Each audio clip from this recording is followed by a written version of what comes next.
আমি পড়েছি অনেক বিপদে বন্ধুরা, তোমরা আমাকে একটু হেল্প করো যদি তোমরা কেউ এর সলিউশন জেনে থাকো। আমি কি বলবো, প্রতিটা দিন দুপুরবেলা একই প্রবলেম।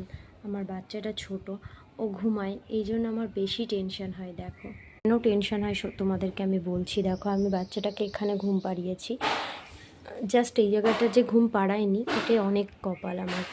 দেখো কারণটা আমি তোমাদেরকে বলি, বিছনায় এত পরিমাণে পিঁপড়ে, ছোট ছোট কুটি কুটি লাল পিঁপড়ে, যদি নর্মাল চোখে দেখো সাধারণত হট করে তুমি বুঝতেই পারবে না। দেখো ওর কাঁথাগুলো বেয়ে বেয়ে যাচ্ছে, দেখো জাস্ট দেখো। আমি জানি না যে তোমরা ঠিক কতটা বুঝতে পারছো, ক্যামেরাতে আমি কতটা দেখাতে পারছি, কিন্তু আমার এটা নিয়ে ভীষণ টেনশনে আছি। যেহেতু আমার ছোট বেবি, ও তো আর কিছু বলতে পারবে না বলো, ওকে কামড়ালে। দেখো দেখো ওরা লাইন করে করে যাচ্ছে, কীভাবে যাচ্ছে।